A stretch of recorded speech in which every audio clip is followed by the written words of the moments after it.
guys. Welcome to, I guess, a special in-betweeny, maybe episode 7. This could be the 7th one, so that means we've made it now. Episode of Grot and Rat. I'm Ryan. I'm joined by Rob. and our special guest today is Moss. Hey, how you doing? this guy. So yeah, we talked to Mossdog. If you haven't followed Mossdog already, subscribed to YouTube. If you don't subscribe to Mossdog and you enjoy Age of Sigmar content and like really deep dives into lists, how the armies work, and basically all things destruction, Mossdog is the one-stop shop that you definitely need to partake in. Do it or It's work funny your that legs. you say it's funny that you say destruction. I'm always kind of interested. I've been thinking about like talking about like Gargants and because I don't ever talk about Sons of Behemoth and I don't ever talk about Ogre Mod tribes, but You I don't talk know you if talk I- about the cool side of destruction though, so it's fine. I talk about the best destruction army. Exactly, right. So Easily the best, in my opinion.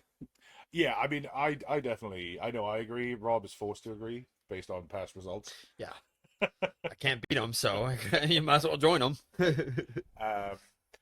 But yeah, no, it's super good to have you here. It's been, yeah, I mean, we're like 3 months into doing this now, and you're the first guest that we've ever had on, which is super cool. Not including Raul because he doesn't count and there was a battle report. Yeah. Um, I couldn't make it, so we had to sub. Yeah, right. But yeah. Actually, I think Mossdog was one of the first people who subscribed. I think you were, yeah. You were definitely like in the first 2 or 3, if not the first one. So yeah, thank you for that.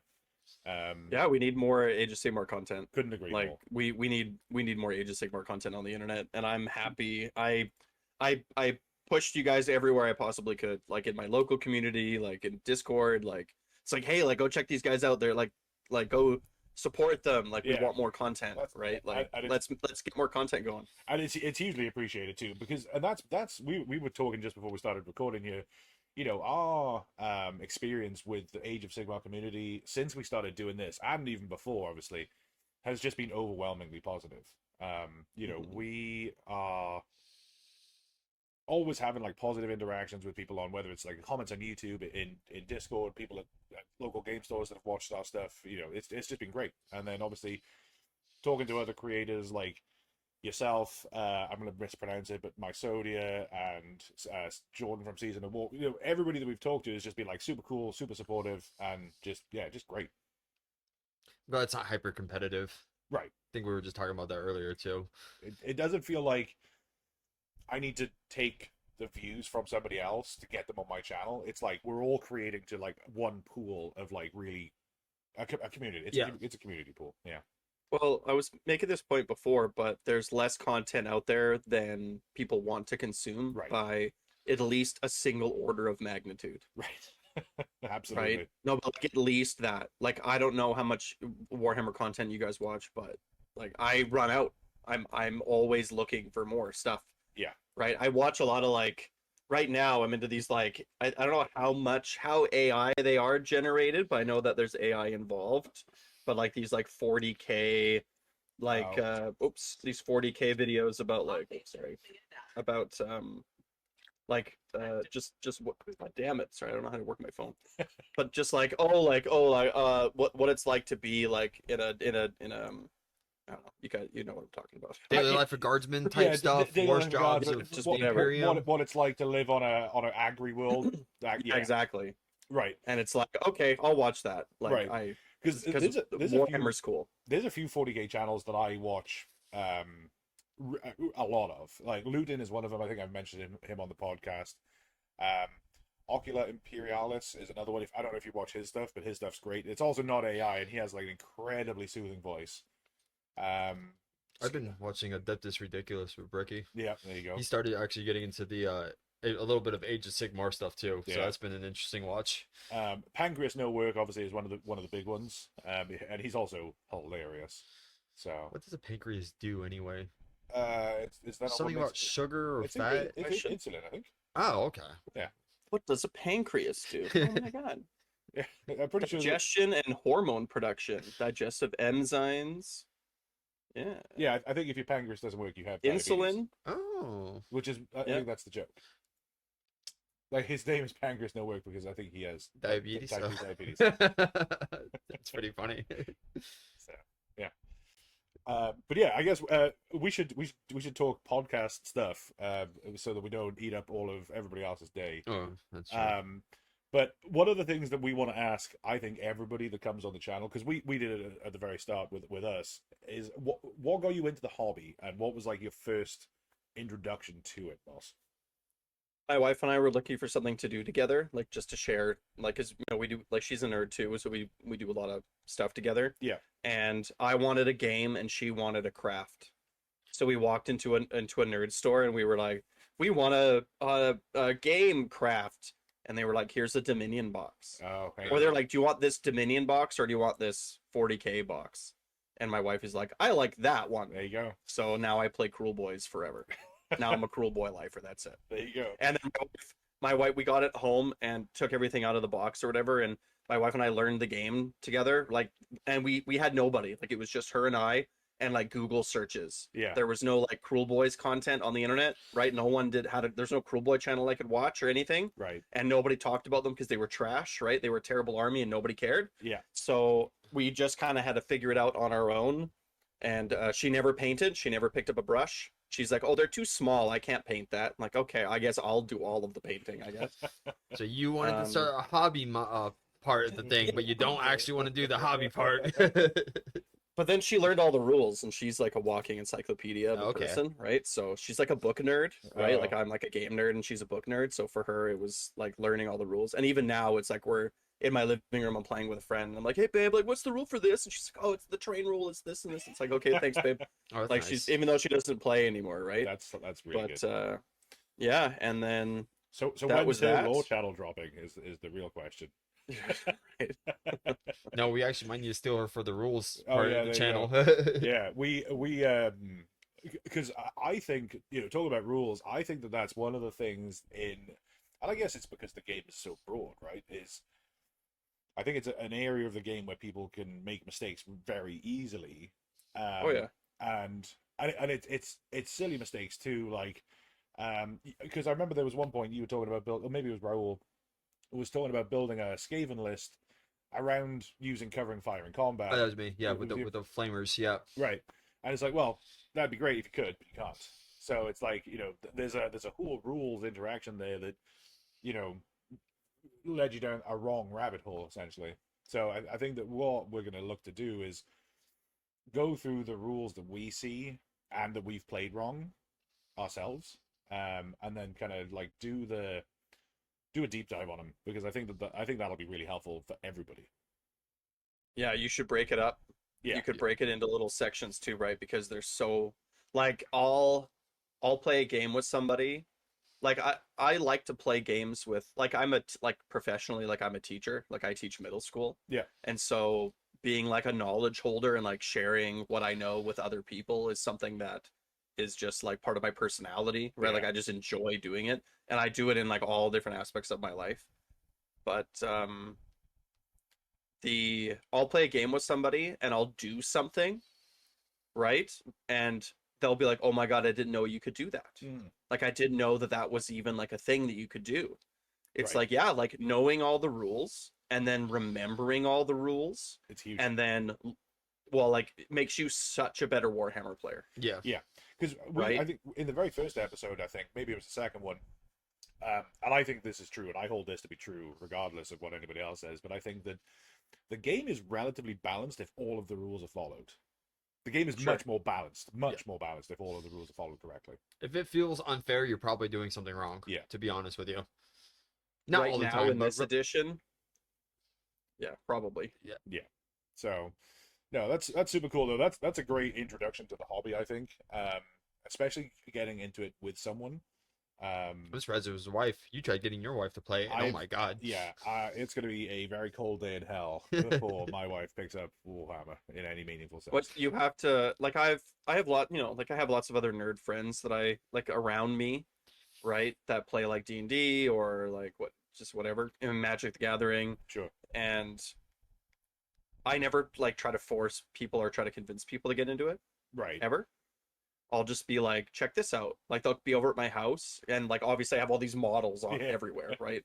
And they're like, oh, that's cool. Like, and then I'm like, yeah, like it's awesome. Like I really like the community. I really like the game. It's super complicated, like all these other nerd games that we all play.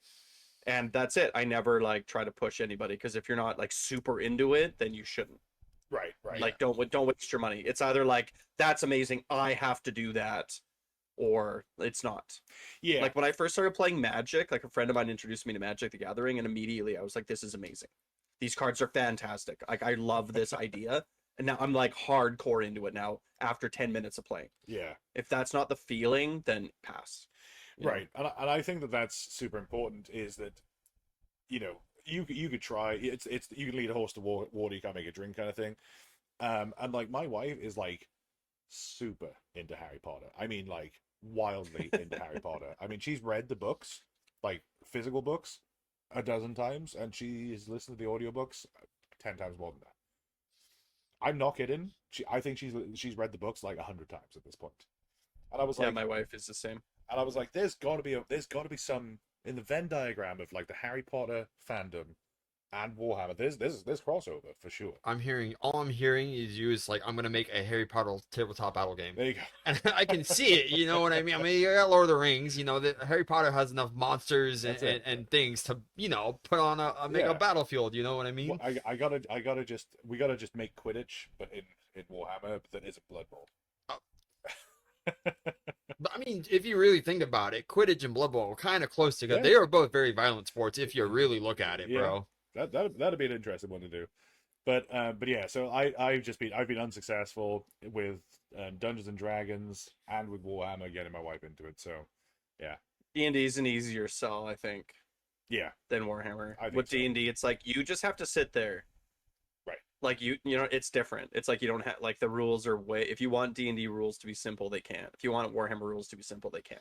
right. Yeah, the rules is That's funny. That's actually opposite for me. It's easier for me to play Warhammer because it's more structured. not only structured too, but there's more models on the table, and it's not so much my brain making up like the setting. You know what I mean? I Like gotcha. I can kind of, since there's so many models there, it's easier for my imagine to see a model, have it move forward, and then play out a fight going on, than just not seeing, like another monster or another thing that I'm fighting. That's interesting. I'm a video game person at nerds heart, so like Yeah. I like the visual aspect of things. Like that's what really brought me into it. Yeah. Um, And so we spoke a little earlier around yesterday. After you got that Dominion box, you then were like, oh man, this is great. I want more of this. Like you were saying about the Magic, I got hooked. Where did you go from there? I bought a Break-a-Boss Nice. because I kept losing. My wife had like a 80% win rate. The Stormcast half of Dominion versus the Cruel Boys half of Dominion. Weird. Yeah, no. And so I bought a Break-a-Boss, and then I still kept losing all of the time. And then I don't know. I think from there I just started like collecting models on both sides. Like at one point, I think I had like 6K worth of Stormcast. Damn. Right, and I just recently sold the bulk of them. I kept all the dragons I had. I kept like all the big models. I think I actually kept both the 2 spearheads, and I kept just like a whole dragons list. Gotcha, because okay. like the models are cool. Yeah. And my brother-in-law comes into town sometimes, like over Christmas and stuff, and we'll like play just like super casually. So it's like we'll do like maybe this Christmas we'll do like a whole 2,000 point dragons list against just like a bunch of like destruction monsters. Like I'll be like, here's Trug and a Maw Crusher. Like I'll just take all my big models and put them on the table. That'd be neat. Off we go, right?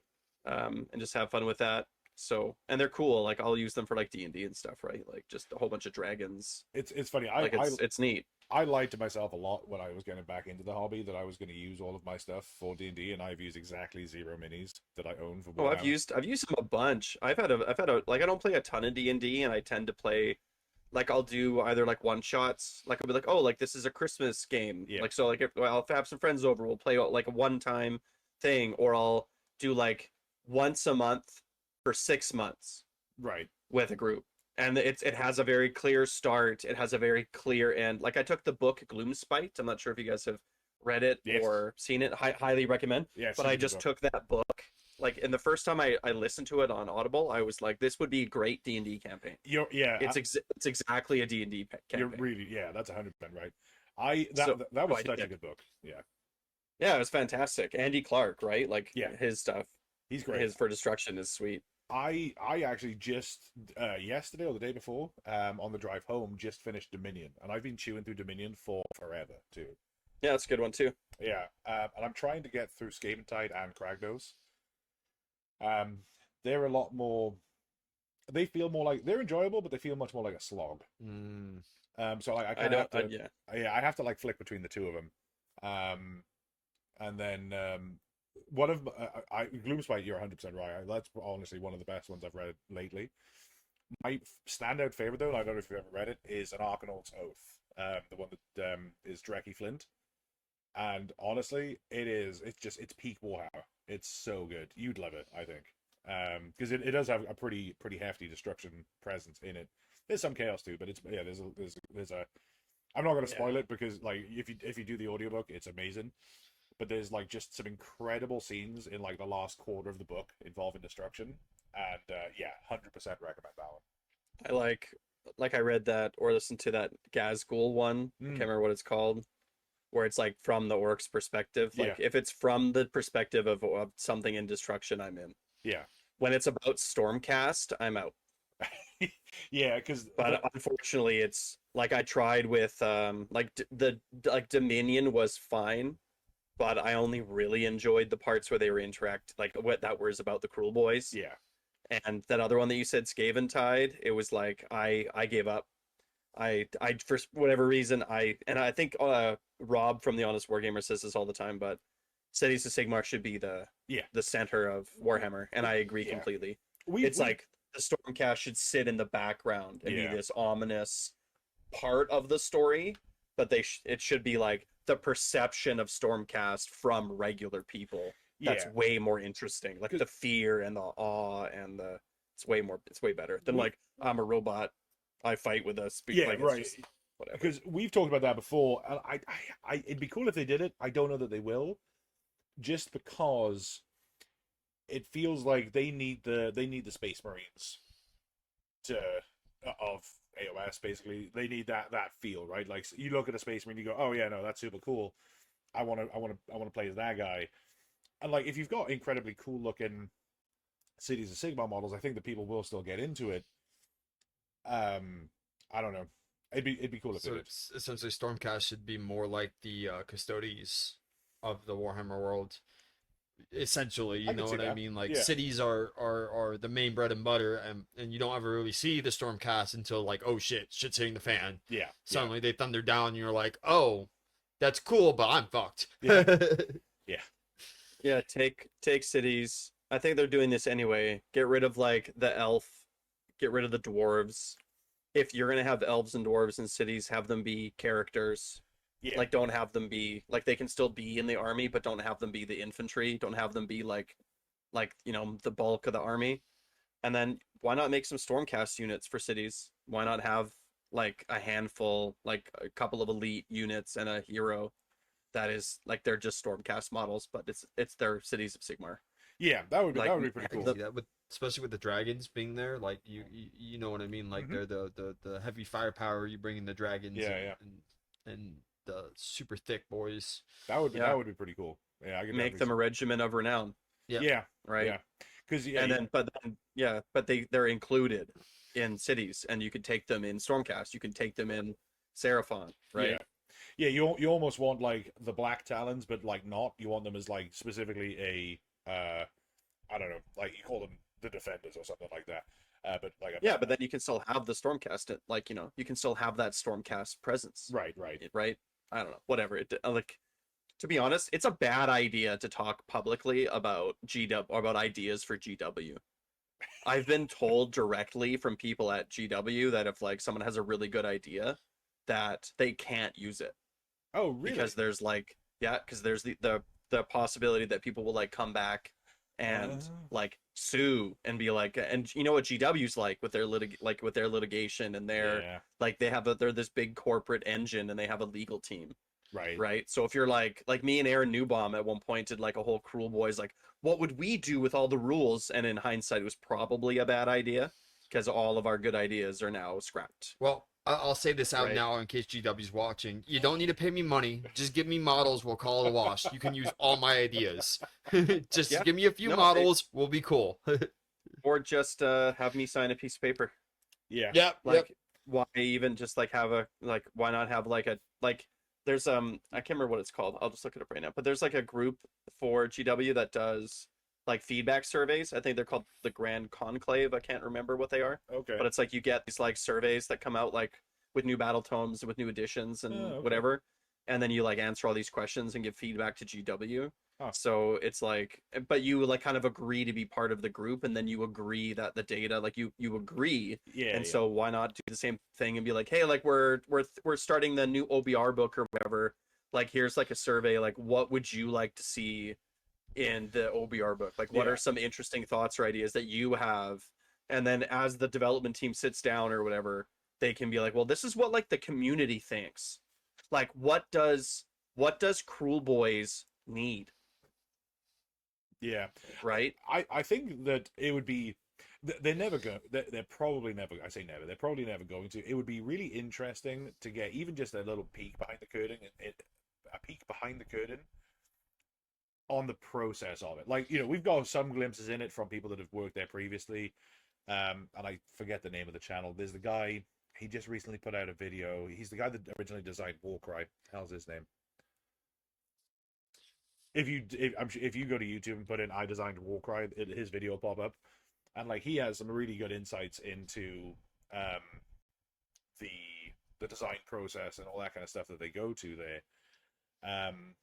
But it's just a lot of it is like speculation and conjecture on how they function, and I know like for people like me and Rob who a bunch of other people are outsiders to it. I feel like it would be cool to know how that runs. Just as I think models come first. sorry, Models come first. I know that much. yeah, for sure. That's the money, right? So I think if I was a betting man, this is how I think it would go. They go, okay, we're going to design some new models. The concept artist goes away, does some new Stormcast, whatever. And then he says, "This is it," and then they change it, and then they're like, "All right, that's the final design." Then they hand it off to the Black Library writers and go, "Okay, so this is the model range. Write a cool story about this. Here's the narrative we want to push," and then it goes out that way. And then the rules writers throw darts at a board, Yeah. slap a bunch of paper inside of a hardbound book, and then send it off to a printer. Yeah. And then It's like everything is so tight knit until you get to the rules writers and like, have you ever played a war game before? No, perfect. You're gonna write the rules for this thing. I think there's something in that process that you're missing. I think at the very beginning, corporate is like, this is what we want to sell. oh yeah, that's true. There we go. We want to sell new models, or we want to sell like we want 3 new models out, or we want to sell these models because they don't. Right, like I swear to God, the rules are just based on what they want to sell. Yeah, I mean, they must not wanted to. They must have not wanted to sell any Nighthaunt, is all I can say. Yeah. Well, no, but why? Like, was there a bunch of new models that came out with Nighthaunt with their new book?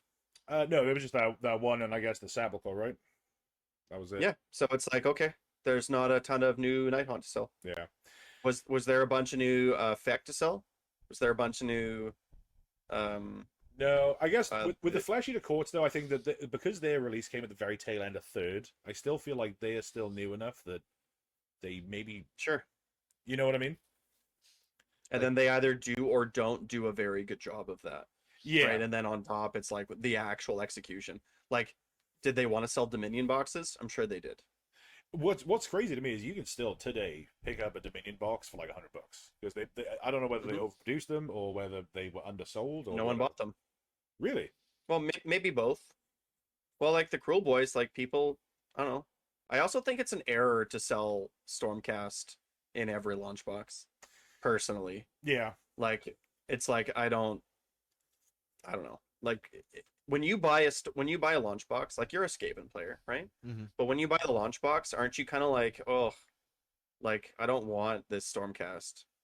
Like, Yeah. I never want. It's every box is Stormcast, and I Yeah. don't want it. I feel like the other problem is that army is also elite-ish too. So since they kind of want them to be elite, trying to get the balance of like how much to put in the launch box is a bigger headache than let's say cities, where you can just flood them with, or like Skaven for example. You could very easily make a launch box because you put in two things of clan rats. Yeah. And there's half the box right there, you know Right, what I mean, right. for the amount of models and sprues. With Stormcast, you kind of gotta fidget Okay. with numbers, and then it goes into your problem where if I buy two launch boxes, I really don't need to buy another Stormcast model for a good little bit. You know what I mean? Unless I'm going to something hyper specific, just because I have my base army already mainly done. Yeah. I think that I don't even know what they're called. Like I guess they're FOMO boxes, but like the Echoes of Doom and the one with the Deepkin and the Fire Slayers, those boxes where it's like Sylvaneth versus who the hell was it? Skaven? Yeah, Sylvaneth versus Skaven, and then you had Idnath and Fire Slayers. I feel like those boxes are great, and I feel like they should rotate those through as the starter sets instead of just doing Stormcast. Yeah, hand. well, starter sets should be starter sets, and it should be you and a friend who are each taking half of the box and playing together. Right. So Stormcast isn't a very good starter army. Yeah. No. No, it's not. It's a bad starter army. They need to remove half of that range, and they won't, and they're just going to keep adding to it. It's it's just not. Like So I don't know. the What are the best starter armies out there? the other good ones or the other bad ones? Well, just like what would you recommend if someone was like, I want to play Death? Well, and let's be real too. Let's be real. People don't pick their armies based on how easy or hard they are to play. They pick them based on the models. Right. And everybody tells them that. Everyone says Just like cool. I'd say the models first and then maybe play style second. Yeah. Right? And that it's like, oh, like big trees. Like we all know like what are the super popular armies, right? It's like, oh, Sylvaneth, like that's super cool. I love that. I'm definitely into that. Oh, dinosaurs on dinosaurs, yeah. right? Like Yeah. I think that's really cool. I want to start that army. And people, so it's like, I don't know, GW, like look, what are your most popular first armies? Yeah. Always have one of those in a launch box. Yeah, I think And rotate between them. I think Sylvaneth and Seraphon are both really strong contenders to be in a starter box. And then I think you have to go. Yeah, Gitz is another really good one. What's that faction? Gravelords, actually, because Gravelords have you have zombies, you have skeletons, and then you have another one in there. You know what I mean? Yeah. And so if you're into a death faction, I mean, I like zombies, I like skeletons. Everybody does. Yeah. So like, right? Like it's safe. Yeah. It's like here's Soul Blight versus and like I think Skaven is another one too. Yeah. Yeah. Because I think, the starter boxes for the 4 editions have been what? It was Stormcast and Khorne, Stormcast and Nighthaunt, Stormcast and Cruel Boys, and then Stormcast and Skaven for the four starter boxes. And are you ever gonna see Stormcast and another Order army?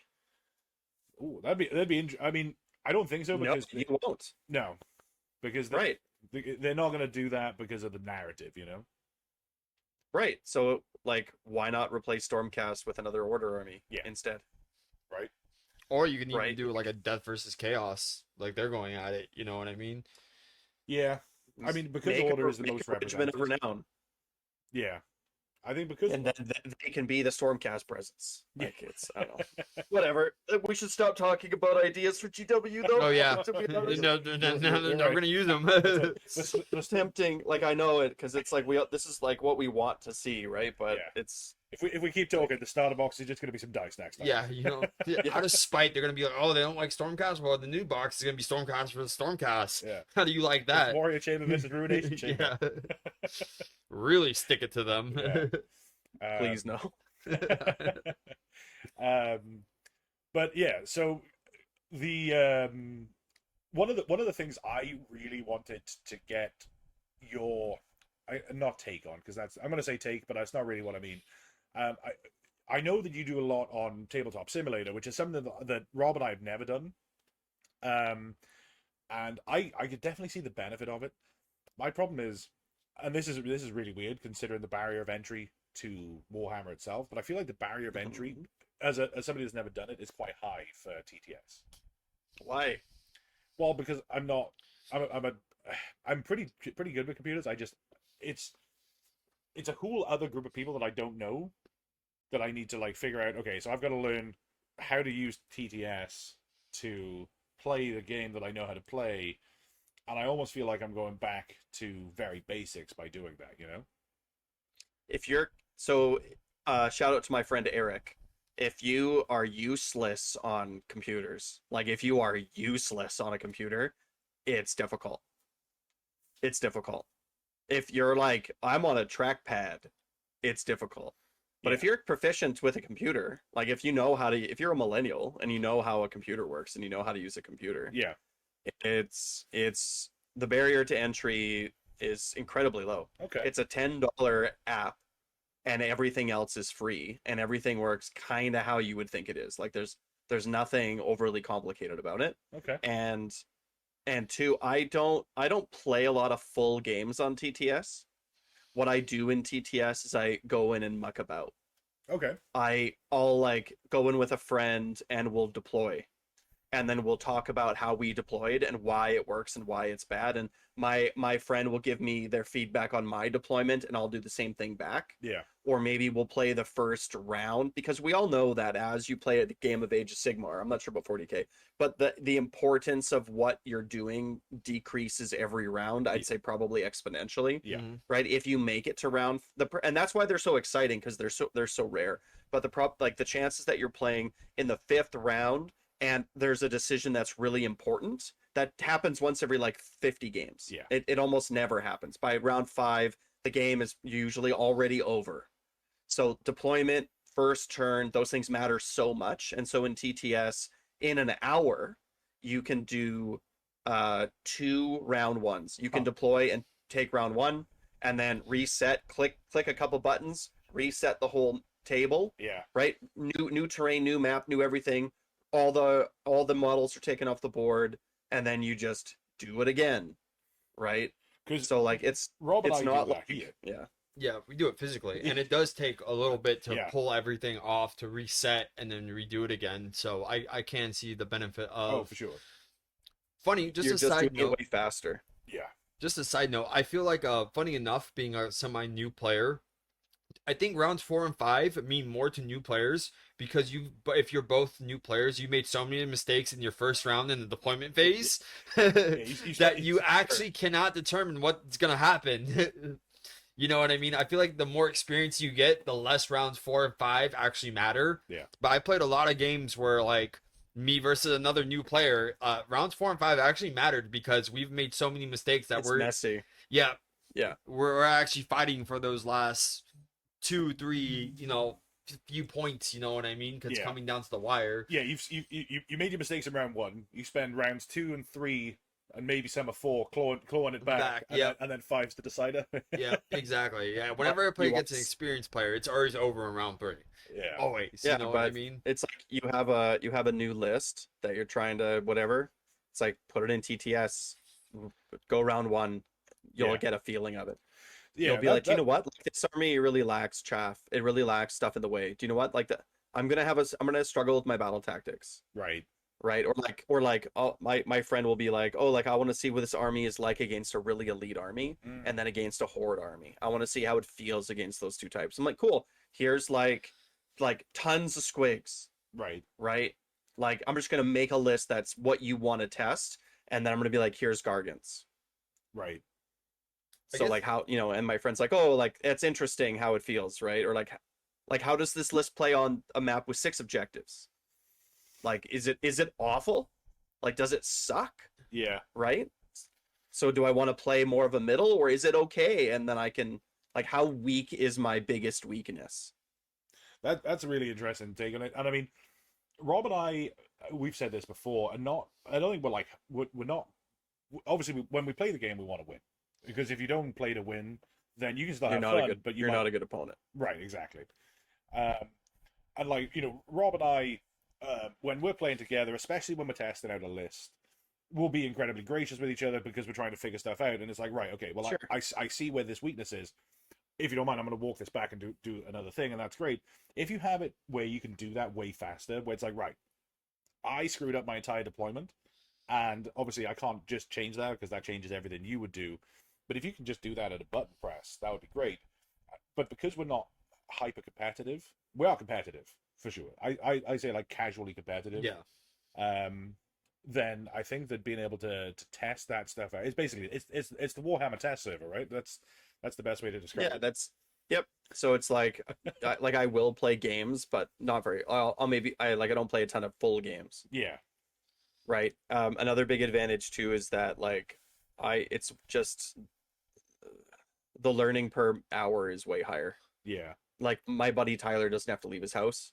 We can just meet up on Discord. I can be like putting my kid to bed and washing dishes and then pivot and then suddenly be like in a Warhammer game in 10 minutes, that's huge. Yeah, right? And then it's like we're moving stuff, we're rolling dice, and then 2 hours go by and it's like, cool, man. And then I'm back in my house doing like, you know what I mean? Like the travel time, the setup time. yeah, Like, don't get me wrong, playing Warhammer in person is way better. It's like a social event. It's like it's not just like you're playing a game, but you're hanging out with your friends right. or like meeting new friends and all this, and it's way better. Like I would not play Warhammer if it was only on Tabletop Simulator. I wouldn't. I would like Yeah. if I moved somewhere far away and there was no community, I would just give up Warhammer until I was back. Right. Like there's no way. But just like as like a learning tool, as a supplement, as like it's a Tuesday night and I have work in the morning, let's roll dice for an hour and a half.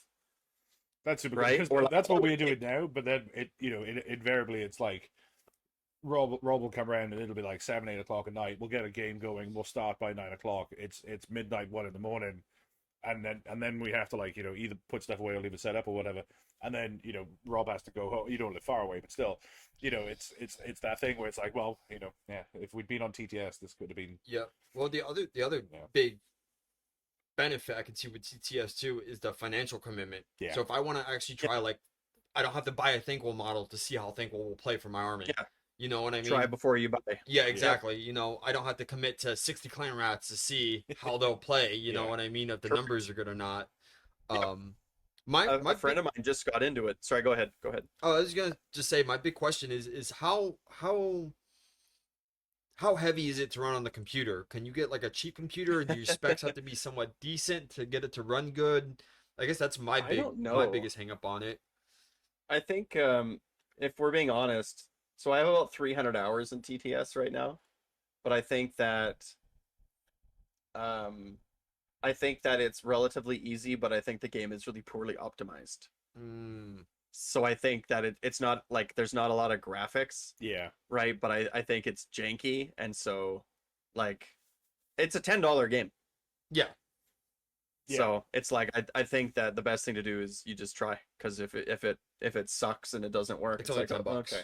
Yeah, Yeah, it's only $10, and it's $10 forever. There's no sub. All the Right. models are free. Right, in my Discord, I'm not sure if you guys saw this or before or whatever, but I actually have in my TTS channel, I actually have, I think it's the TTS League channel, yeah. but pinned there's like there's a how to get started with TTS Ooh. video with like some 'Cause- links and stuff. When we went to the Warfight Minis tournament back in a couple months ago, there was a guy there that he was playing Flash Courts, and he and I connected on Discord because he plays a lot on TTS, and he was neither of us were able to find the time. Mostly my fault because he's obviously offering to help me out. But yeah, if there's I'm sure that there's a guide that exists that I could follow relatively easily. But it's definitely one of those things, especially with people like Charles. So one of our other friends, he lives quite far north. So having the ability to play a game with him where neither one of us has to then drive an hour home is going to be huge. Yeah. yeah. 'Cause Yep. even me living I've- 15 minutes away, it's still It's- can be a pretty big yeah, commitment to it's get not nothing. everything. Yeah. Well, again, it's like you think about, so you're spending 30 minutes in the car, right? And then you're spending, I don't know, 30 minutes to 45 minutes setting up and taking down. Right. Right? So it's like, let's say 30, take like 15 taking up, because it takes time to set everything up and put everything away. So it's like, yeah, like in that hour, like you could be in bed an hour earlier, let's say. Right. Yeah. That's And then definitely huge. when you're actually doing it, you can like get more time on the table yeah. and be home earlier. Like right? So I don't know. Like that's why I like it. A friend of mine just started playing Warhammer, and he's like, I don't know what army to play, and I'm like, well, jump into TTS. Yeah. Right? Like try out these different armies. Like pick 3 that you like, and then see how they play, and then you'll make your decision based on like the play style. You might love. So he loved the Tzeentch models. Right? He's like, that's really cool. I like the whole like Masters of Time. And then we go to play it, and he's like, this is terrible. It's like I don't enjoy this. Yeah. And it's like fair. What's the next one? Right? What's the next army you want to try? Right. And he can make his list in TTS and play it 2-3 times. Yeah. And he's like, I know I want this model and this model, right? But I don't know what the rest of the army is. It's like, try it out. Yeah. Right, play it. And you didn't have to drop, $800 on Tzeentch to figure that out. Yeah. Correct. Yeah. Right? But exactly. It's like, and then like that's what it's really good for. Yeah.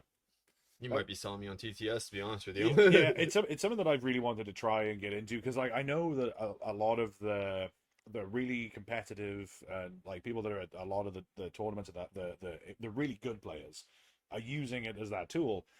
And I feel like if you wanna get better, you got to get into those communities, you got to play with those people, you got to get your ass beat a bunch of times and be like, okay, well, cool, let's just reset and do that again. Because the people that live in San Francisco that are amazing at this game, I'm probably never going to get to play them unless we do it on TTS. So yeah, no, that's super cool. Yeah, well, that's like I don't know much about the world's teams or whatever, but I know a little bit about the Canadian team, but they don't all live in the same neighborhood. Right. So when they practice together, yeah, right, like they do it on TTS. Yeah. Yeah, they're probably just hanging out like, at home. Yeah. It doesn't even have to be that intense though, right? Like you can play all these people that live in all these other places, right? Like I'm sure that if I reached out to Aaron, like Aaron Newbaum, I'm not sure if you know him, right? But he's like one of the best orc players around. But I'm sure he'd play me. Yeah. Right. Right. I'm sure he would happily do it. I'm sure that if I told him that it's like I want to play you and you beat me really badly and I make YouTube content out of it, right? I'm sure he would do that happily, right? Like. Right. He commented on a TTS game with me, right? Like we watched and commented on a TTS game. Nice. I'm sure he'd play one. Yeah. So you can also make content out of it too, which is fun. Yeah, that's definitely cool. I think it's definitely something that we're gonna end up looking at. Yeah. Like if you guys want to do it, let me know. I'll help you out, and we'll make YouTube content. Yeah, there you go. That'd be great. There you go. That could be the reciprocal to this. Yeah. You could absolutely batter us on TTS while teaching us how to use it. Well, yeah, just like because again, it's good. Like I this friend of mine that got into it, we played a 4-hour TTS game where he took one turn. Yeah. That's what we did. He played a Stormcast list and he played one turn. Took us about 3 or 4 hours. Right. And I mean, right, because it was just so many questions and it was good. Yeah. And at the end of that, you then don't have the 30-minute drive home, the 30-minute take the table down, put everything away. It's just click a button, it's done, which is nice. Yeah. You didn't even have the models. Yeah. Yeah, it was great. Yeah. No, that's it has its place. Like the short of it is, it's a great tool to add to your belt. Yeah. But it doesn't replace playing actual in-person Warhammer. Another question I had for you, which I meant to ask earlier, then I forgot, and then we got like onto the whole given GW ideas and then TTS thing. What is it about destruction, like in general, or like specifically, or whatever? But yeah, what is it about like the greenskin factions in AOS that drew you in initially, and then just has held you all that time? Or was there ever like a moment of doubt? I'll give you a bad answer, and then I'll give you a good answer. Right, I'm here okay, so the bad answer is what draws you to anything. Why do you like anything that you like? Right. It's not a choice. It's something it draws you in. It's like, and we never know why. Like, why are we nerds playing games? Right. It's not a choice that we made. One day we just saw them and we're like, I like that. Right? Right. Like your interests are a lot of your interests, and it's just like anything, right? It's nature and nurture, but a lot of your interests are programmed in. Right. Right? Like whether or not you're interested in things, or you're interested in people, or you're interested in complexity, or you're interested in physicality, or you're interested in, right? So that's my bad answer. Yeah. My good answer is I don't know. There's something about like ripping the face off of your opponent with your teeth that's always appealed to me. You know, like that whole thing. There's something about like the savageness of like the and combat. I find really interesting. I think there's like a raw honesty in like an orc. Yeah. I think that they like I can't remember what book it was or if I saw it on YouTube, but it was like some of it was in 40K, right? But a lot of it's transferable. But they were talking about like how they look down on orcs and they see them as savage and they see them as crude and lesser, right? But then the other guy was like, well, like, but they all have incredible purpose in their lives.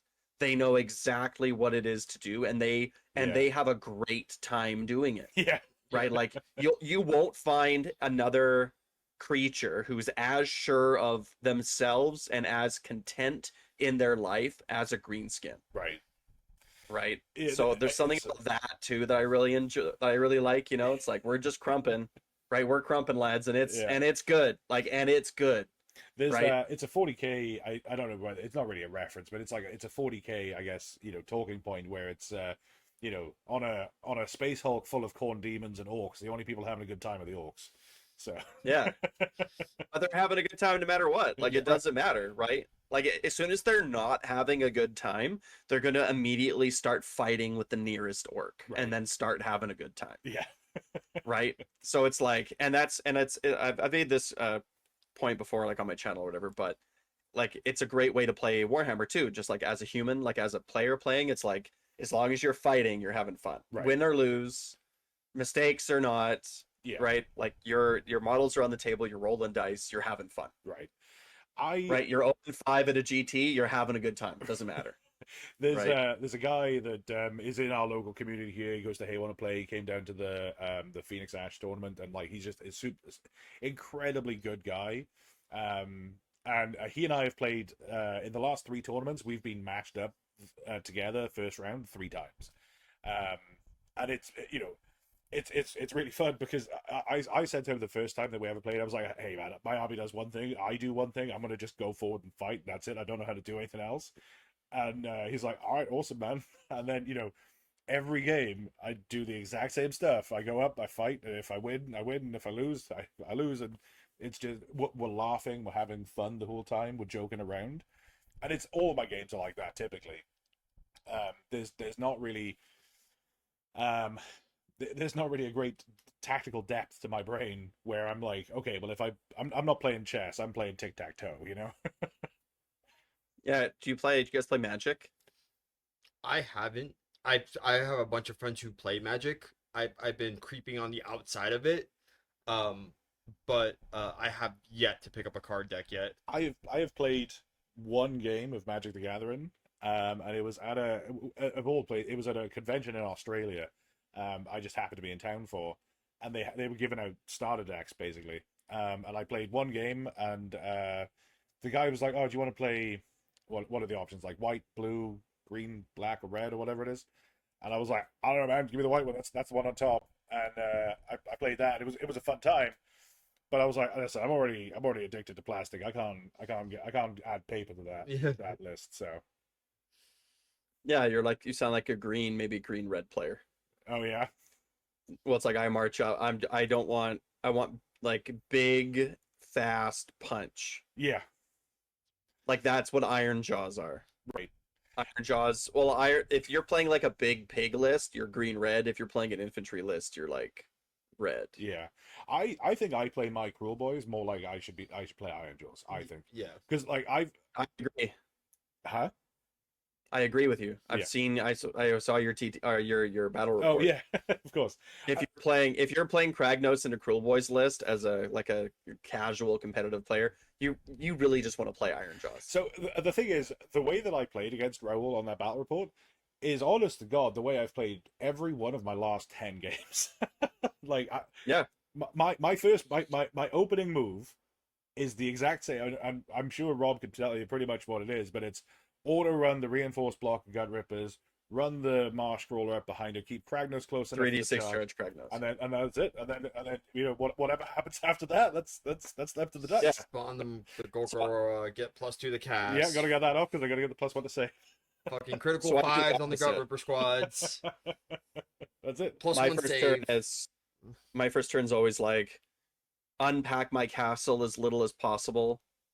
Try to look at the primary, like that's as little as possible. I need to affect the primary, Yeah. but as little as possible, and then I play KG. So it's like, and then like if I'm going first, and then my opponent's gonna do whatever they're gonna do, and I'm gonna probably have some kind of redeploy or counter charge, but I'm gonna like shift around on the table as much as I can on their turn, and I'm gonna try to minimize what they can do on their turn so that on my next turn I can spring my trap. And if they're gonna come in, like I'm gonna receive. It's like, yeah, come get me. Oh, you're coming in from 2 flanks. I'm gonna make sure one of them can't, and then the other one can, and then I'm gonna redeploy counter charge, strike last. Yeah. And I'm gonna be like, yum, right? And then it's like, now I'm gonna deal with the other flank, right? Like I'm gonna divide and conquer. Like I'm a blue-black player, like in Magic. Right, that's what I am. I'm like counter spell, counter. Like I'm reactive, right? I don't want to do stuff. I want you to do stuff, and I want to just be like, I want to have like a tool. Like I loved Big Wa for this reason. Yeah. Right. It was like I just had all these different things that I could pull out, and like where I put my units on the table. Like I had an answer for you. Right. It's just like where it was and how do I use it. Right, as opposed to like that army I've been playing recently, the Ironmongers, and it's awful because it's the opposite of that. It's like I'm just 120 wounds on a 3-up, 5-up, and I'm just gonna go like stand on circles and just like wait. Right. It's terrible. I do not recommend. So 1 star with the honestly, I forget if it was you, maybe it was Raoul, but I talked to somebody recently, one of the two of you, about trying that list out because I have Zogrog and all that kind of stuff, and I was like, oh, this could be fun. And then literally that week, your video came out where you talked, I think the title of the video was "So I've been playing Ironmongers." I was like, oh hey, perfect. And then I watched that video and I was like, oh no, that doesn't feel like how I want to play. I want to play Iron Jaws like I play my Cruel Boys. So yeah, no, it's like the worst kind of slow. Yeah. So like here's an example. I played a friend of mine in the league that I'm in or whatever here in town, and shout out to Sam, but he was playing Zinch, and I marched onto circles, and he went first, but then I doubled immediately because I needed to get onto the primary. Yeah. Because if I don't get onto the primary, it sucks. And we were playing passing seasons, so there's only the 2 and then the 2 that you start on. Yeah. So I doubled him and got like 20 Ardboys onto each circle, right? And then I had like 20 in the middle, like doing something else. And I cast my prayer. There was like 3 big train pieces in the middle.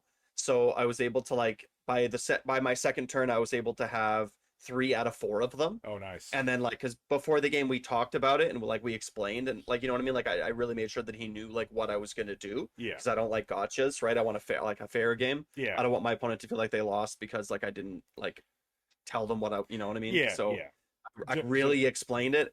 And then he was in the middle of the table. Like he moved basically his whole army into the middle. And then once he realized that like if he moves any of his units in the middle of the table, they were going to take something like 5 D3 damage. Damn. Yeah. Right? Then he's like, I'm not moving anything. And for the rest of the game, the bulk of his army sat in the middle of the table and didn't move. Yeah. And then he shot at me and cast spells at me. But the game was basically decided at that point. Yeah. But we played till midnight. Yeah. Right? It took us 5 full rounds. And I was the whole game after my second turn, like 3 hours of gameplay was basically me trying to fight to get one of my tactics. Wow. Oof. And so it was like 3, and I failed. I didn't get the tactic at the end. So it was like this, it was so much game for so little, like no decisions. Yeah. Just like, we just both sat there and rolled dice for 3 hours. And we had fun. Like he's a friend of mine, right? So like we're chatting and having fun and talking about this and that and the other thing, right? But in terms of like a Warhammer game, like Try it out in TTS. Yeah. No, but seriously, like what happens, like, and because it would be a perfect thing to try. It's like, what happens if my opponent is playing Ironmongers and there's 2 objectives, and I'm playing Cruel Boys? Do I have enough punch to punch through that much health? Yeah, right. It's like, Without trying it out, I feel like the answer is probably no. But I don't know. So TTS is a really good place to try that. yeah, and like how, as a Cruel Boys player, what would I do if that was my opponent? Right, right. Yeah. It's like the worst possible scenario. Yeah. How do I get it to where I can do what I want to do? Right. Yeah. Yeah, and then it's like, and then we plan to meet up this weekend, right? I have lots of time to think about it. I can be like, how am I going to deploy? And then when we get there, right? And it's like like we're talking to each other about how, like, because we're on the same team, like, you know what I mean? We're Yeah. on team, like, let's see if Cruel Boys can win. Right, right. No, I think So that's what it's good for.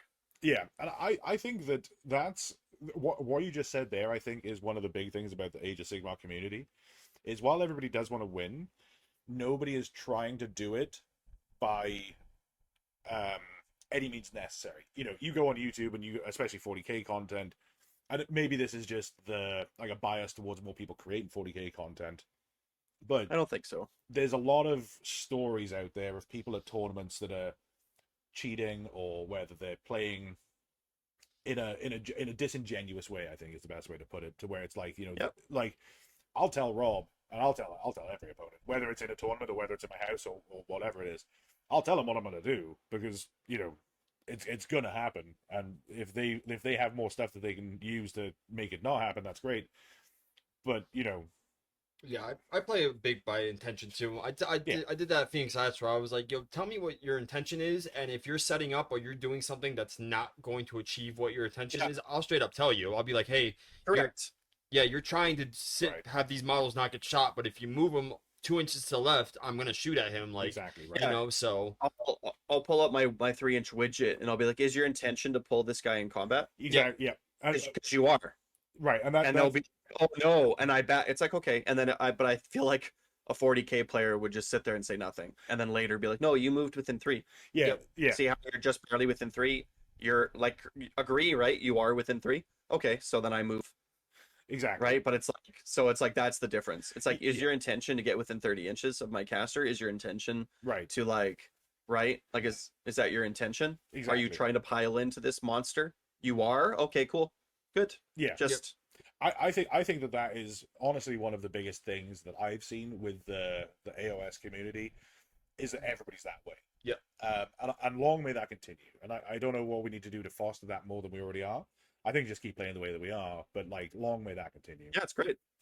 The only thing that I'll say about that though is that it's important not to chronically remind your opponent. Like, there is a line about like Yeah. reminding your opponent what your army does. I think that is not, like, people don't do it on purpose, but I think that it is a little bit unsportsmanlike when it's like people come into my gut rippers and I'm like, oh, and just as a reminder, I can strike you last. Yeah. Right? Because it's like, I feel like there's like a line where it's like you're influencing your opponent's decisions in such a way. Right. Right? You don't want to try and sell them on an idea, because you don't want them It to might do be the a thing. bad idea. Yeah. Right. Right. Well, like, and here's an example. Shout out to Big Old Rat. He's been a longtime member of my Discord. He played with me at Northern Wastes a couple of years ago, and he didn't do this on purpose. Like, this isn't a story about like how he tricked me or whatever, right? Like, he's a good guy, good player. So like, obviously, no, I'm not trying to throw shade or whatever, but this is just an example. I was charging up a flank with a Vulture Boss, and I got a really, really high charge roll. I needed like a 5, and I got like a 12 or something. And then I just moved up to where his guys were. Like, I just moved up. And then he said to me, oh, you probably have enough of a charge roll that the Vulture Boss could fly over and end the charge on the other side of the unit. And I was like, that's really interesting. Thank you. That great idea. And I did that. And then he countercharged me on the other side. Yeah. Right. But I don't think that I think that after I moved, I think that then he saw it. Right. Right. Yeah. Right. Like, he said some stuff that affected my choices. Yeah. That played to his advantage. Yeah. I think that being like, oh, hey, but just remember they're -1 to hit is fine once the charge is made. But if you're saying, oh, well, But like, right. But I would just wait until the -1 to hit occurred. yeah. Right. They're about to roll dice and be like, it's -1 to hit, because I told you, like, I I went over my rules before. Exactly. Yeah. I don't think you need to telegraph everything for every single action or reaction or passive ability, but I think as long as you've been upfront with, hey, my army does this, then yeah. Tell them at the beginning, Yeah, hey, and- I have the potential to make you strike last. That's a dirty trick that I just can do. You know what I mean? And if we're talking about like when I was playing, like when I play at like tournaments, I will actually have a write up on the back of my notes that is what to tell my opponent. Yeah. And I roughly have it broken. I have it broken down into 3 categories: gotchas, strong stuff, and then the inconsequential things. Right. Oh, this hero gives a once per game reroll to a charge. It's like that doesn't matter. Right. Yeah. But at least you told them, and it's not turned for a critical charge. No, but I'll ask them. I'll be like, I'm gonna tell you my gotchas. I don't care what you say. I'm gonna say them out loud. Yeah. Right. But then I'll be like, do you want to know the rest of this? Like, those are the things I think that are like, these are teleports. These are strike lasts. These are recursion. Right. These are like the big things that you kind of have to know. But then do you care that like this guy that gives a +1 to hit aura? Like, do you care about Gordrax +1 to hit when he calls a Wa? Right. But I can tell you everything. It's all in my list. But like run in charge on the Marsh Crawler, right? That's a gotcha. That's a huge one, yeah, for sure. Yeah, it's huge. But like -1 to hit on the Gut Rippas. Right? Like, I'll tell people everything, but I'll ask them. Yeah, for sure. Because I think that's a rule dump. Right, because like we've all been there. It's like, oh, it's your opponent. You've never played this army before, and your opponent tells you like 15 things about their army, and you're like, none of that matters. I don't know what any of that means. Yeah, like you just flooded, but you know what I mean. Remember any of that anyway? Yeah, I can't remember any of that. But if you're like, here's 3 things, right? Yeah, I think that's key. Right. So, but that's like pretty. Yeah, that's like next level stuff. It's best just to know every rule in the game. That's really what you should do. Just know all the rules. Oh, you don't buy every TTS is good as man. But TTS is good for that reason too. It's like, dude, have you like, what's an army you've never played against? Cool, I'll play that army. Right. Just for 1 round or 2. Yeah. Right, and then it's like, okay, I understand how this army works, and I get a sense of it. No, right? I think that's really.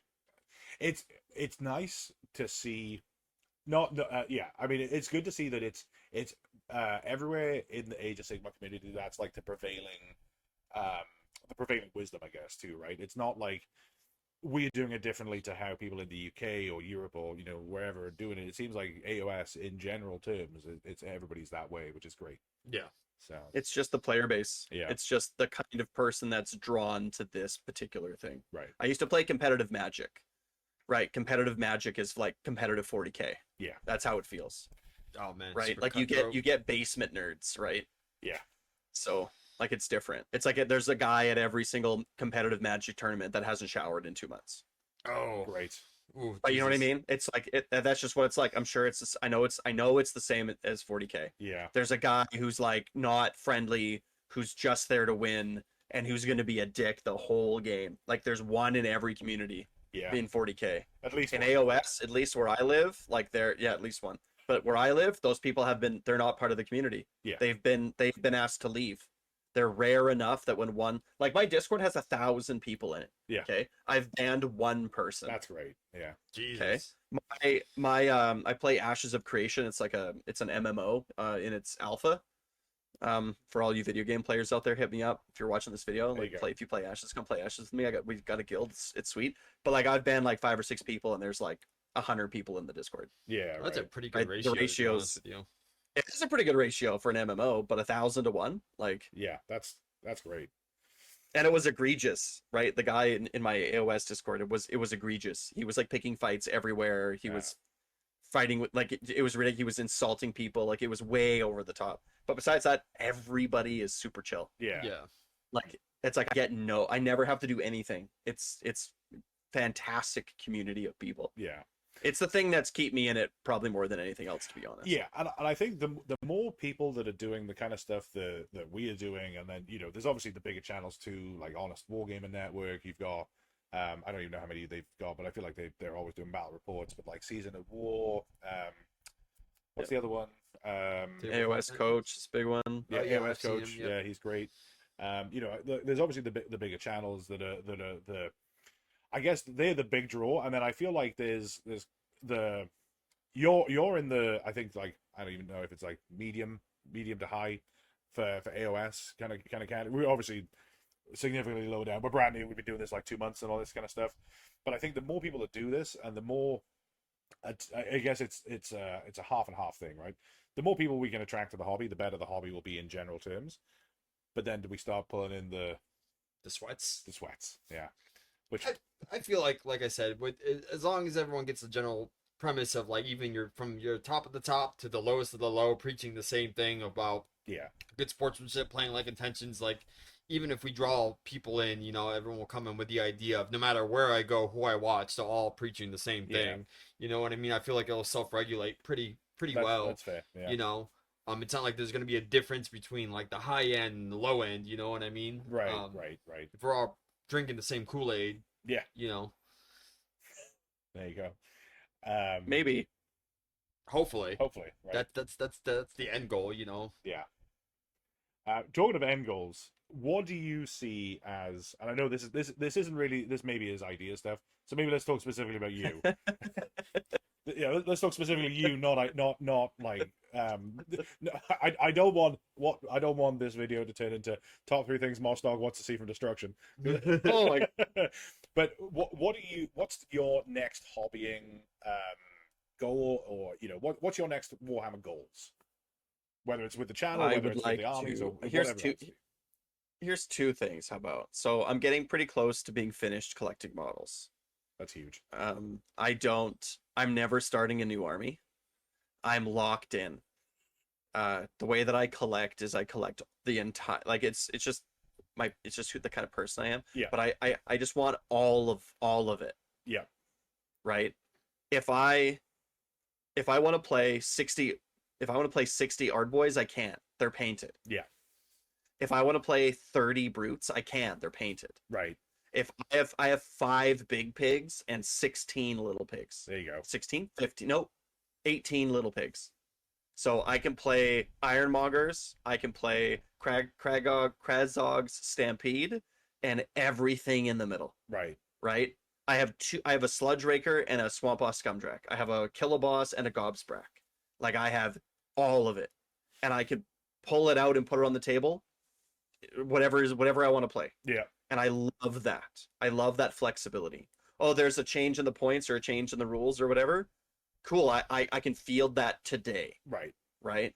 And I'm never starting another army because so here's that story. I told you I'd tell you this story. Yeah. At the end of 3rd, maybe like 6 months before the end of 3rd, I was like, I want to do like a death army and an order army and like, you know what I mean? Like, I think that's very normal. Like, people want one in every Grand Alliance kind of thing. And I already played like Orcs and Goblins, right, for destruction.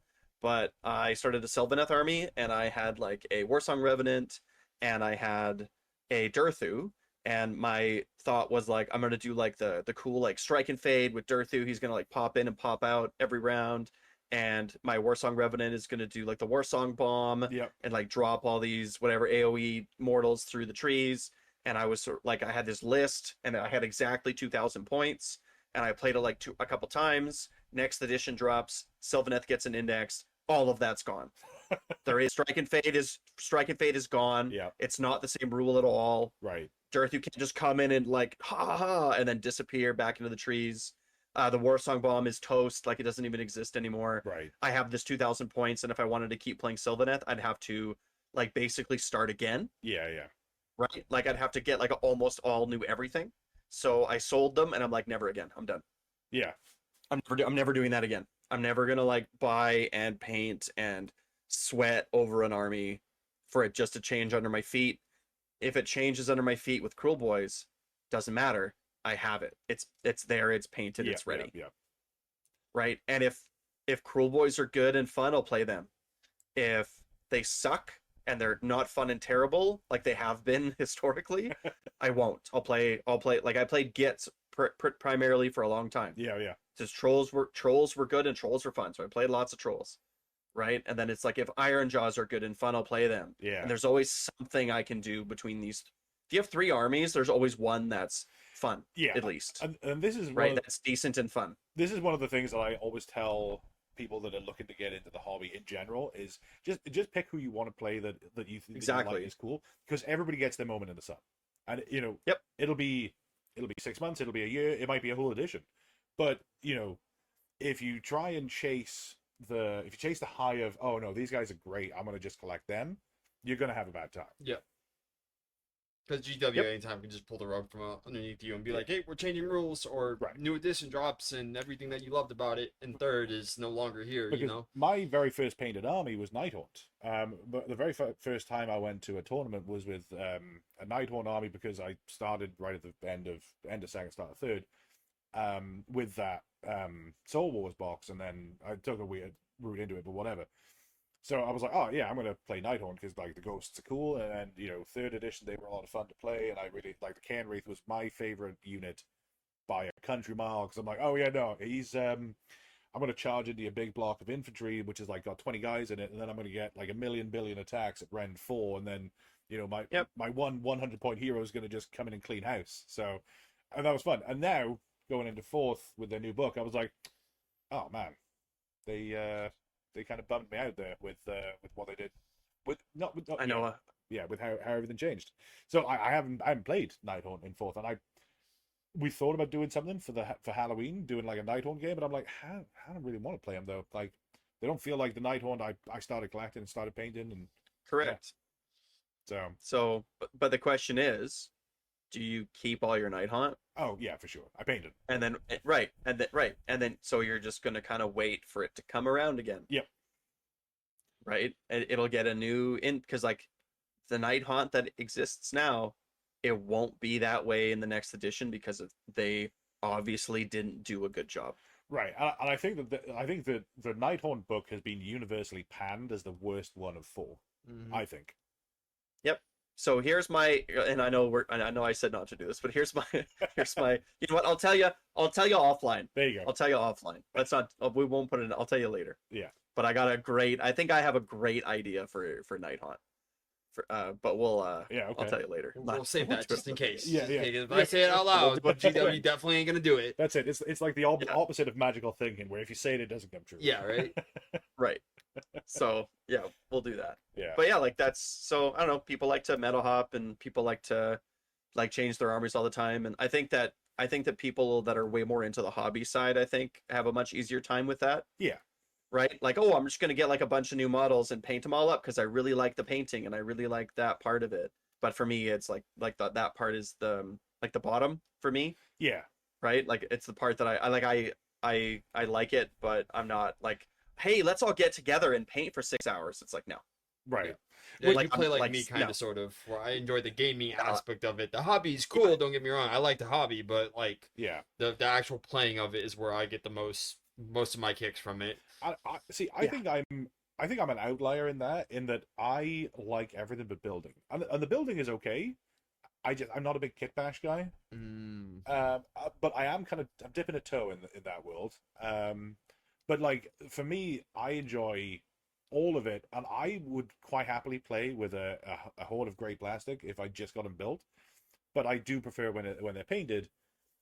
But yeah, I don't know. I like the collecting aspect of the whole army. I'm the same as you with Cruel Boys and Stormcast and Nighthaunt anyway, where I have everything, right? So like they can't rug pull me anymore, although I spoke about it in the first episode, but like I got rug pulled so friggin' hard with Stormcast because I still have them. They're not going anywhere.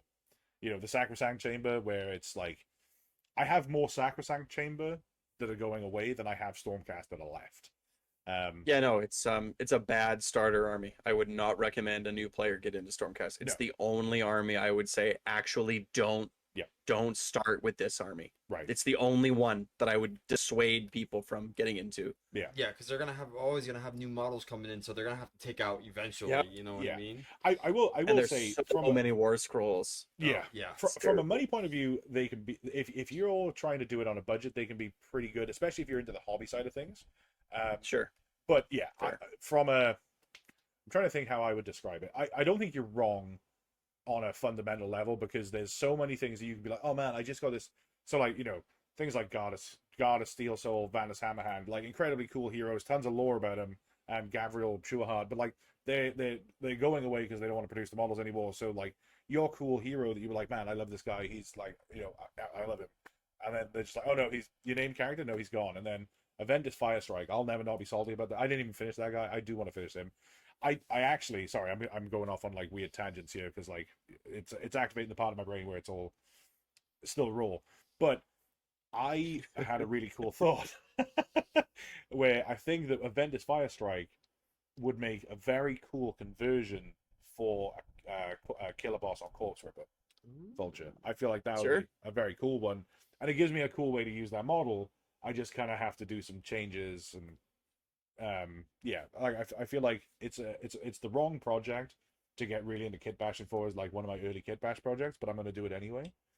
But yeah, I definitely think that there's merit to the Stormcast, but there's also a lot of merit in doing something completely different because of how often you're going to get rug pulled. And it might be 2 editions, it might be 3 editions, but like you're going to get rug pulled for sure. The takeaway from this is go with Gargants, bro. There's only like 6 models that you really need to get. Yeah, but that's the only army that they desperately need. Like more, like they just need to turn. And I won't go into specifics, right? Because Yeah. But the Sons of Behemoth just needs to be turned into a regular army. Yeah. It can't just be giants. It needs to have Something. It needs to have 32 millimeter base units. Right. It needs to have like it just needs to be a regular army, and then the army will be fine. Yeah. All it needs is 2 units. It just needs 2 units. It needs something little and then something a little bit bigger. Like it needs a 32 millimeter base, and then like either some cavalry or like 25s and a 40 millimeter base, like bricks of 10, bricks of 5, or bricks of 20, bricks of 10, something like that. Yeah. And then the army will be totally fine. And they need a rule that says you have to have at least 2 mega gargants. Yeah. Right. Or 2 of the units have to have the giant keyword, or like all the heroes are gargants or something. Like they, you know what I mean? So it's like you have to have at least 2 drops. Yeah. And then they have to have 2 mega gargants or a Kragnos or something. Right. But then the army will be totally fine. I get what the Honest Wargamer says about like how he hates Sons of Behemoth. I get it, and I agree. You just can't do it. You need to have more models on the table. Yeah. They're either going to be like really good and broken, or they're going to be awful, and there's no in between for them, unfortunately. Yeah, like because at least that's all the other my take. armies have got so many dials and buttons and levers that you can Yeah. adjust that they just don't have. Yeah, So it's you like can't. is There's only 6 of them. and it's like, can they kill things before they're killed? Yeah. So it's like they either hit too hard, or they're too tanky, or the opposite. Right. And that's it. GG. And then they're very much a rock army compared to like scissors and paper. Like some armies can sort of play in the middle, Yeah. right? But then for Behemoth, it's like I'm just only rock, and so if you're paper, you win every time 100%. Yeah. Like there's no, and if I'm a scissors, then you beat me 100% of the time. Like I keep wanting to run into Sons at like a GT as a Cruel Boys player. Yeah. It's like, oh, I have 3 monster killers and a kill bow. Yeah. Right? Like I win and I deal mortal wounds. Like I win. That's Like I'm gonna kill the Gargant. If you come into me, it's dead. that's exactly And what if happened on the last tournament that we were at Ep.6. My last game was a Gargant player, and it was Broad and a Gatebreaker, Kragnos, and then a unit of Man Crusher, and I think that was it. And Broad and the Gatebreaker came in turn 1, and then I had the Monster Killers and the Gut Rippers into them. So, they didn't do anything, and then Kragnos got in as well. Strike last. Yep. And then they didn't get the Rampage. Rampage off. Yeah. Yep. And then, turn 1, because he went first, the Gatebreaker was gone, and then my turn 1, Broad was down, and then, in fact, Broad and Kragnos were down, and then it was just me chasing some Man Crushers around for the rest of the game. Yeah, GG. Yeah, and it's like, well, Right. I mean, yeah, it was. We still had a good time because he was a good dude, but it's tough when you're going into an army that you don't have an answer for. Yeah. Yeah, it's like I'm anti-monster. What are you? All monster? Cool. Yeah. Right. Yep. So.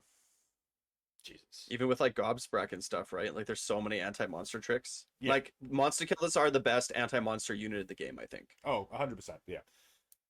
At least it's in the name. And I don't even mean like for their value. I just like even if they were like 200 points, I would still think they were the best unit. Like the fact that they're so cheap is just gravy. Yeah. But like you can't turn off a rampage. You can turn off their rampages and you strike them last. Yeah. Like, and they don't even have to be in combat. Like they just have to be within 6 inches to turn off their rampages. Like Yeah. Yeah. I didn't know like that. they're overtuned. Oh, Jesus. They have to be in combat to strike last, but their rampage is a 6-inch. Yeah. So, and not like wholly with like just touching within 6. So they can sit behind gut rippers if you wanted them to. Like if they were really expensive, like if they were 200 points, they would sit behind units of gut rippers. Yeah. And then be like, there's an aura of like rampage shut off, and then like you'll come into me, whatever will fight, and then the next turn my monster killers are gonna wrap around and get in the fight and do more stuff. But I'll start with a dirty trick strike last, and then on my next turn it'll be a monster killer strike last, while my dirty trick strike last is used elsewhere. They would still be auto includes at 200 points. One would be auto include at 200 points. Yeah, I for monster definitely killers. agree. I've been meaning I actually started painting mine last night, my monster killers, because they're the only thing in my Cruel Boys army right now that isn't painted, and that's been frustrating me. So yeah, started them last night. But I definitely like the unit.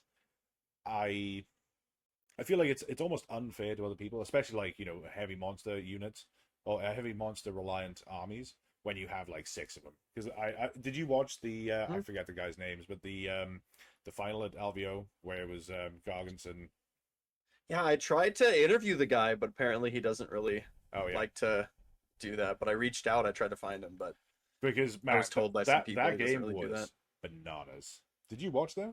No. So long story short, the Gargant player on his turn charged in with some amount of Gargants to the Cruel Boy.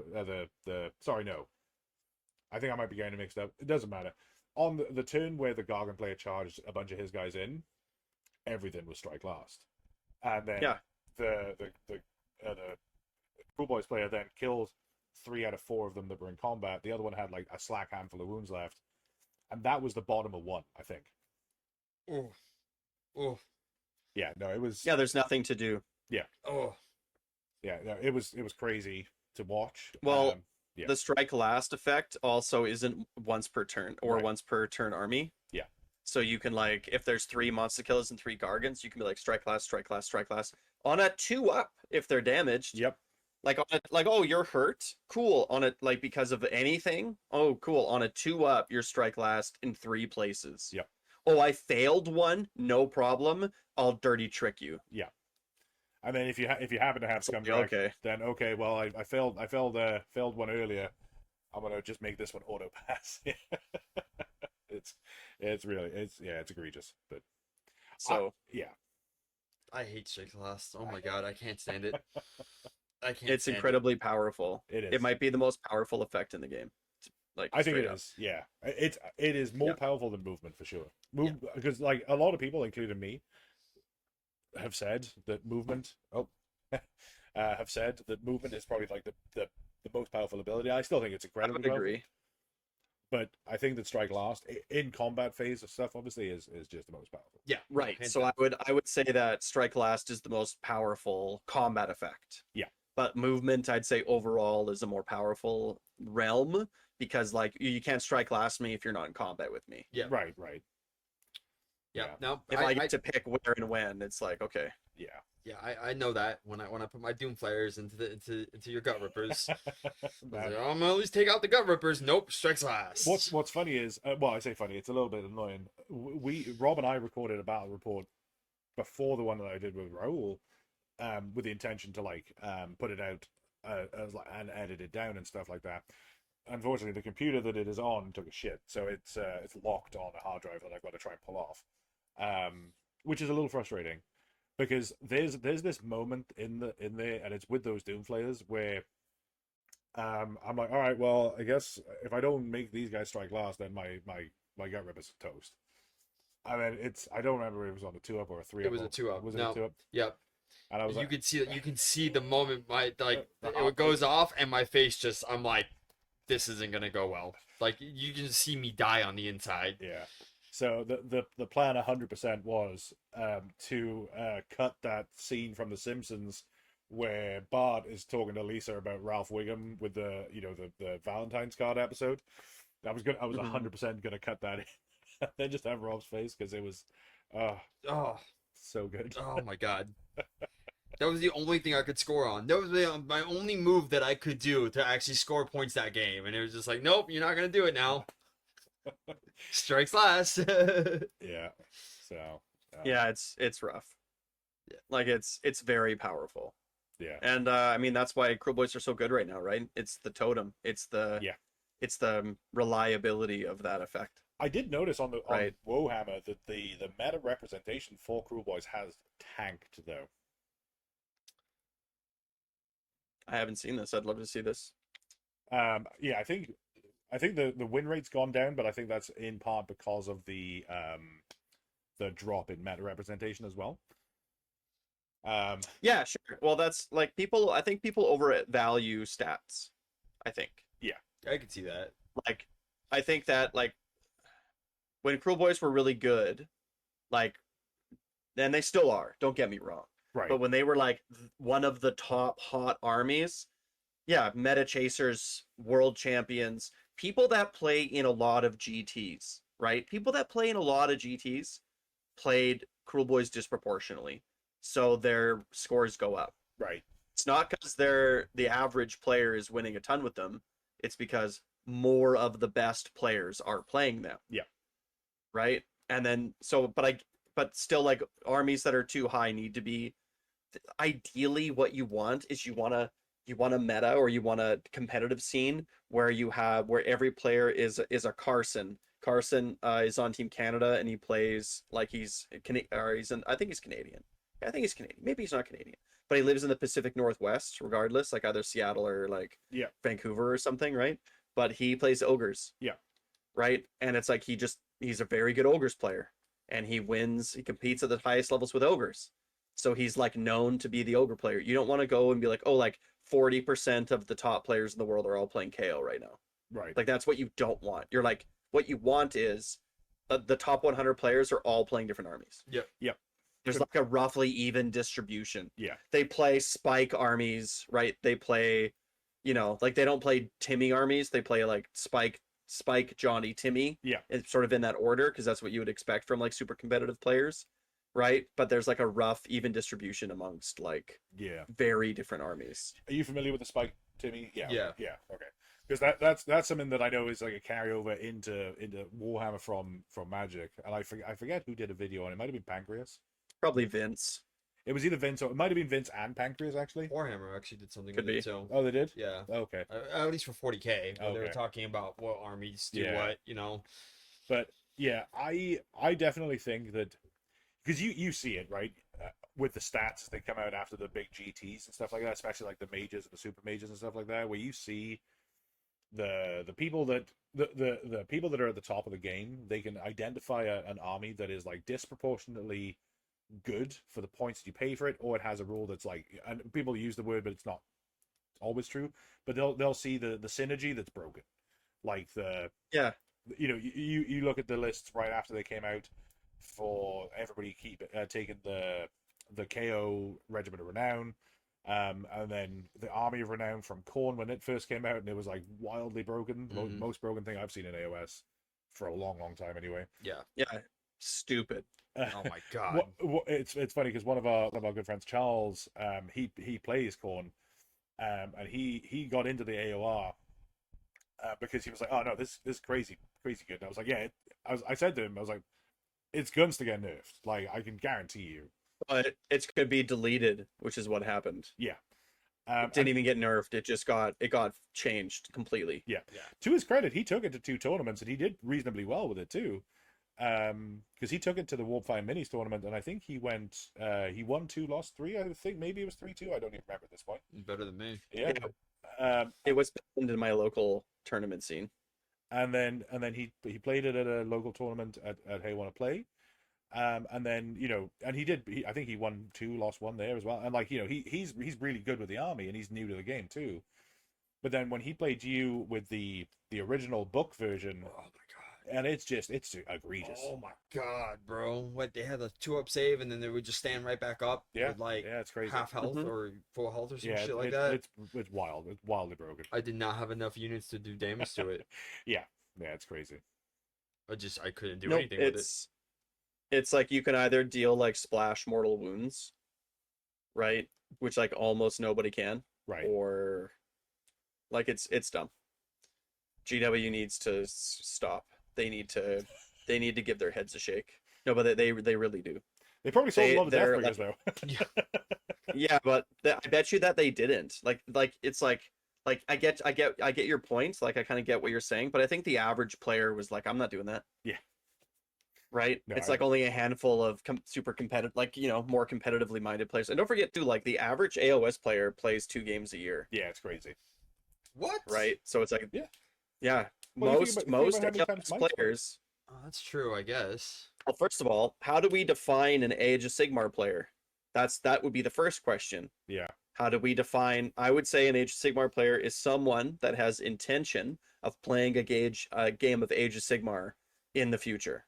They have what they need to play or are working towards what they need to play and plan on playing. Yeah. I would say that's an Age of Sigmar player. It's like, do you play Age of Sigmar? It's like, well, like I'm gonna get a game in here soon. Or like, yeah, I play every once in a while. I play like with my brother once a year. Yeah. It's like that's an Age of Sigmar player, by my definition. Yeah. Right. So if that's how you define, because how you define the player is going to obviously change. Yeah, because there are so many But, more people that are playing at their friends' houses, playing at gaming clubs or whatever, than there are playing in tournaments where the 1 day or 2 day events.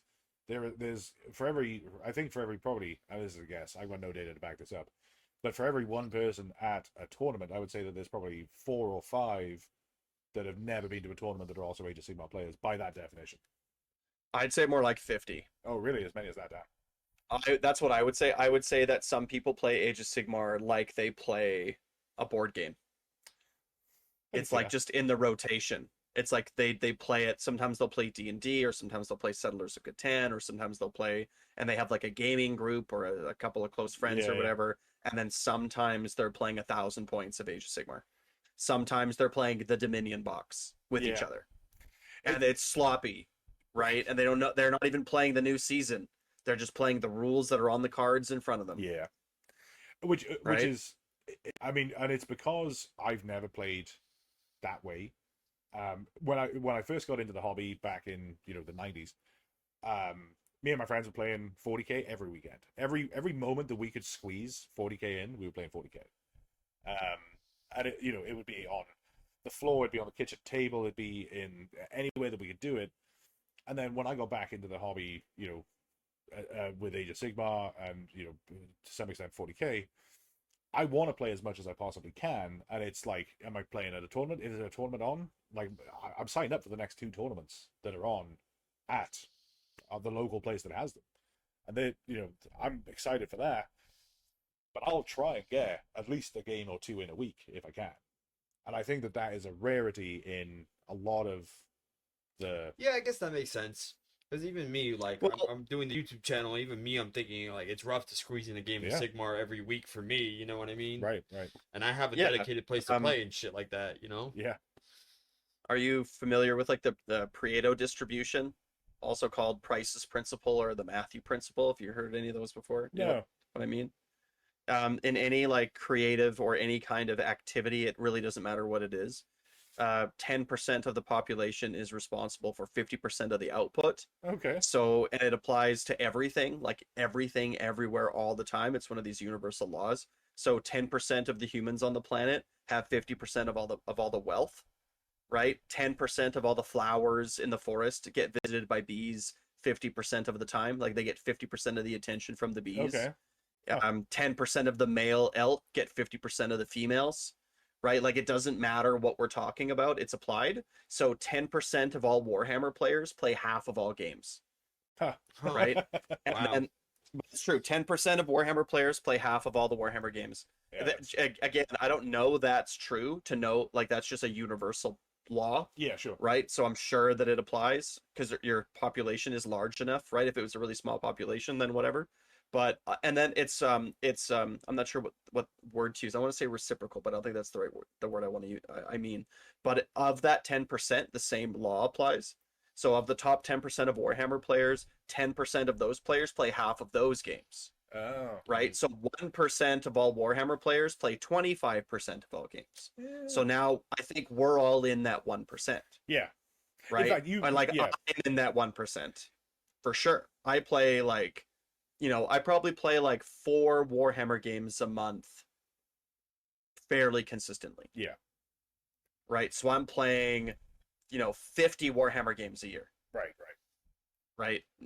No problem. I'm sure I'm in that 1%. yeah, Now, Aaron Newbaum, who is in the 0.1%, right? So he is a part of a population that is playing 12% of all Warhammer games yeah, because he's playing 3 games a week. right. You Right. mentioned this on, I forget which one of your videos it was. You definitely mentioned this on one of your videos. Now that you're saying it, and I remember it. I remember you saying it, I remember when you said it on the video, I was like, man, that's crazy. And then started thinking about it, with how much we are playing, because the population size for our local community is different, but it's still definitely true because me, you, and Raul, out of the group chat, let's say, taking that as the population, are doing all of the games basically. Oh, that's true. Yeah. Yeah, Damn, I can't believe that. Yeah. That means by those standards, before we're getting to the Warfire minis, we played like what 6-7 games before the tournament in like a month span. Jesus. we and Yeah. I played Raul then too as well. God. And that's of people going to a tournament. Yeah. Right? Like I go play at a tournament and there's like I've played 10 games in 2 weeks leading up to it. Yeah. Right? You know what I mean? Like I just played everybody all of the time. I have summers off and my GT happens at the very end of summer. So like for me it's really easy to like get scheduled and everyone's looking to play. But I can play a game every day if I want to. And Yeah. I have that time, right? So like I play a lot Yeah. leading up to like a GT. But like even in the room, it's like I'm in the 10%. Yeah. Of a tournament. And those are all orders of magnitude, right? So again, it's like if we're in the top 1% of games played, well, what does the other what is the other, like outside of the top 10%, what does that 90% look like? Right. Like what's the average? And so now we're talking about the average player. Yeah. So they're playing never, right? The average Warhammer player doesn't really play Warhammer. Yeah.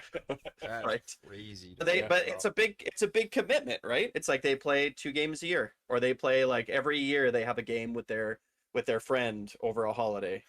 Yeah. I mean, Right. think of it Or like they the guys at Mystic that play there.